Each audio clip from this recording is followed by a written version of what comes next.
This episode is brought to you by 212, the official sponsor of the MJ Bulls Cannabis Investor Series. I've been an entrepreneur pretty much my whole life, so I know how difficult it is to raise money.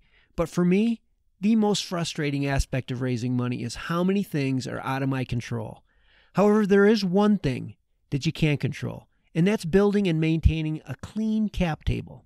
Listen, I've worked with investors for over 25 years. They do not have a lot of time, so they're looking for reasons to say no. If your cap table isn't on point, be prepared for them to move on to the next deal. And that's where 212 can help. Their incredibly easy to use yet powerful cap table management and financial modeling platforms are designed specifically for founders and angel investors. For just $20 a month, founders can be confident that their cap table is clean, and investors can see how much they stand to make if your startup rocket ships. But maybe my favorite feature is the ability to see how much you'll get diluted if you take that check. After all, what's the point of building a successful company you don't own? If you're a founder or an investor, you owe it to yourself to check out 212's website at 212.co. That's TWO12.co. And get this, they're giving MJ Bulls listeners an additional 25% off their first year's membership with discount code BULL. Dilution is real, it's complex, and it's expensive. For just $20 a month, well, $15 if you use the discount code, you can sleep easy at night and be ready when your next investor says yes. Don't take a chance. Go to 212.co, use code BULL, and never worry about your cap table again.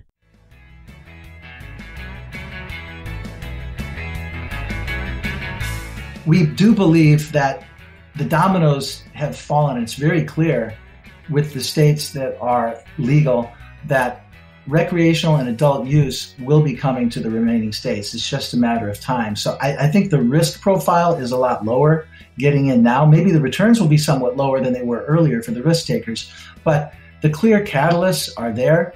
Earnings and profitability is going up because of the scale. M&A is going to reduce costs, increase margins. From the PodConX studios, high in the Rockies at the beautiful Beaver Creek Resort, it's the Raising Cannabis Capital Show. Today on MJ Bulls Podcast, we are continuing this year's Cannabis Investor Series with Rod Stephan, the partner at Altitude Investment Management. Rod, welcome to the show. Dan, thanks very much for having me. Well, it was nice to meet you, and I'm glad you could do this today. I know from previous interviews I've had with your colleagues that you invest in both plant touching and non-plant touching companies, but you only invest in best of class foundational companies. And I thought to get things started, maybe you could define what a foundational cannabis company looks like.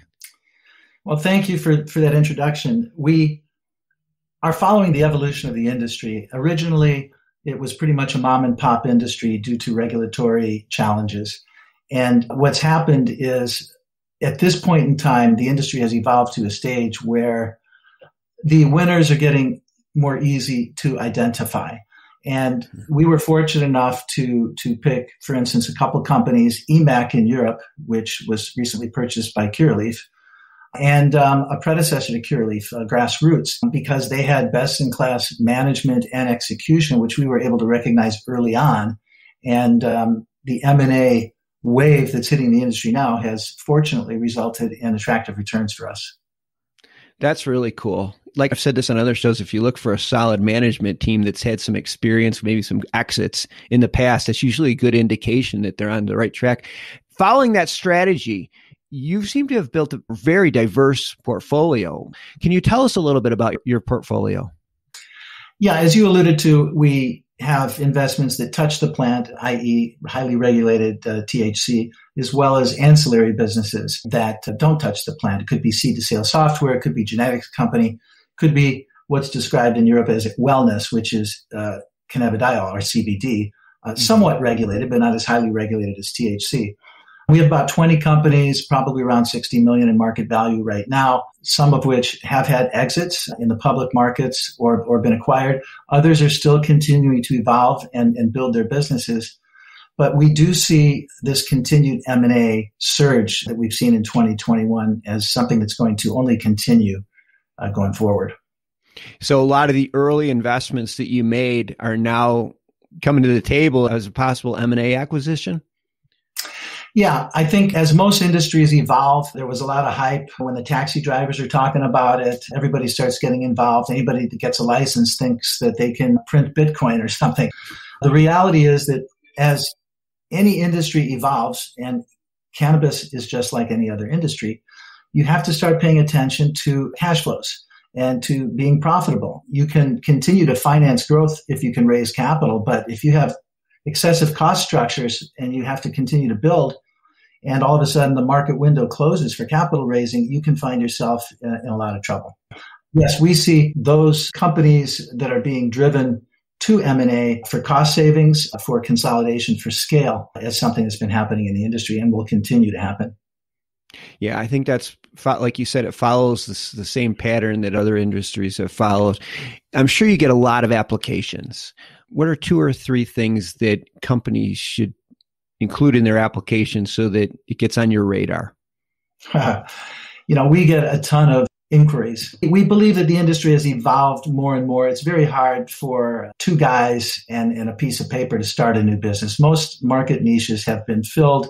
The competition is there and it's difficult. So it's no longer just angel money and seed money. We're moving on to identifying those winners in Series A, Series B, Series C financings and bigger money. Mm-hmm. But we look, obviously, as you alluded to, for a management team that has been successful before. The experience curve, even if it's outside of this industry, is something that we know I'd rather bet on than not. It's very important for us to know that there's a board of directors and that investors are represented at the management level and at the board level. So for us, it's very important to have a say. Generally speaking, we believe in cross-fertilization of ideas, of contacts, of best practices. So we like to be more involved than less involved in helping our companies where we can. And that gives, in general, private equity and venture capital funds a leg up on the private investor who's just buying shares in a public company, for instance.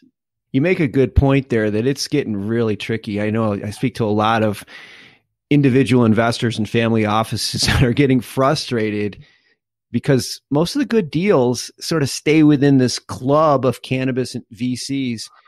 Is it pretty common for you to participate with other VCs on deals?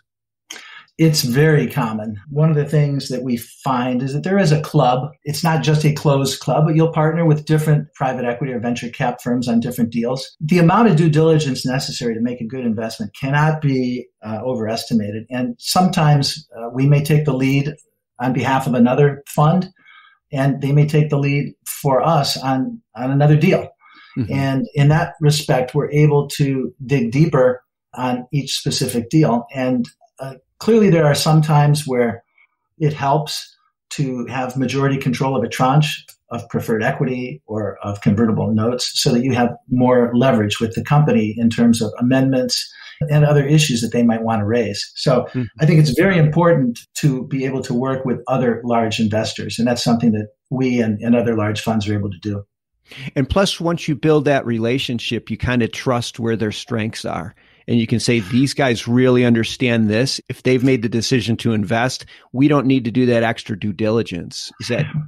Well, yes and no. We learn the strengths of our friends in the industry as well as their weaknesses.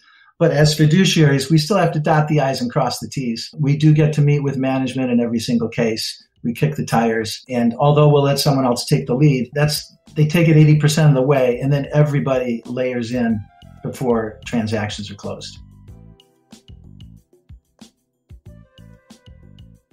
Let's talk about sectors that maybe have the big upside. As things have changed, as the industry has evolved, there's probably some opportunities on the horizon. What sectors do you see having the biggest upside over the next year or so? Well, there are some attractive catalysts in the United States for the multi-state operators, the MSOs. We've seen them start to consolidate and buy the smaller companies as they expand their geographic reach and try to get national footprints. I alluded to Curaleaf earlier. TrueLeaf is one, TrueLeaf as well as Cresco and others. And that scale allows them certain efficiencies that will allow them not only to cut costs through that acquisition, but to increase their return on equity and their cash flows. So MSOs, I think, are going to continue to be very attractive. Also, we do believe that the dominoes have fallen. It's very clear with the states that are legal that recreational and adult use will be coming to the remaining states. It's just a matter of time. So I think the risk profile is a lot lower getting in now. Maybe the returns will be somewhat lower than they were earlier for the risk takers, but the clear catalysts are there. Earnings and profitability is going up because of the scale. M&A is going to reduce costs, increase margins. And we have a growing addressable market with the legal market gaining from the illegal market in all these states as well. That's the golden goose. Everyone knows that the money's there. It just needs to transition from the illicit market over to the legal market. Before we wrap, let's talk about, if I'm an investor, what are some of the other advantages of working with Altitude Investment Management? I and my partners all come from the institutional side of the business. And as this industry grows to become more institutional, our backgrounds are very much aligned with the interests of the investor. We have managed billions and billions of dollars before. Our back office, how we process trades, our risk monitoring is something that you don't see and you don't hear about it from other funds, but we've been there and we've done it before. That's one thing. Also, most of us come from a distressed, illiquid environment in the past. So we're used to dealing with the illiquidity that one faces sometimes in the cannabis industry. And I think those two factors will differentiate us a lot in this industry. And finally, I was the head of research for illiquid assets for Citadel, a large hedge fund in Chicago, or global hedge fund. And just the ability to dig deep and go through restructurings when necessary, that's something that we have a ton of experience in. And I believe that that will inure to the benefit of our investors. You're the first person that's ever said that to me about bad investments, and I couldn't agree with you more. I think just because they're not performing doesn't mean that you just forget about them. I'm glad that you said that. We have all of Altitude's contact information in the show notes, so if you're a company that's looking for growth capital or you're an investor that wants to consider working with Altitude Investment Management, click the link. I'm sure somebody from Rod's team will be happy to speak with you. Rod, it's been great getting to know you. Thanks for being on the show today.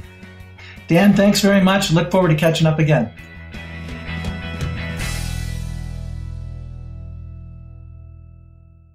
If you're a cannabis retailer, THC, CPG brand, or cannabis investor, you won't want to miss MJ Unpacked on October 21st and 22nd in Las Vegas. This first ever cannabis CPG trade event is specifically designed to drive commerce and integrate access to capital. This is a rare opportunity to be part of an exclusive group of management level and above cannabis retail and brand executives and accredited investors. Go to mjunpackedregister.com to ensure you're at this premier event. And while you're there, get your tickets to the Blues Brothers concert.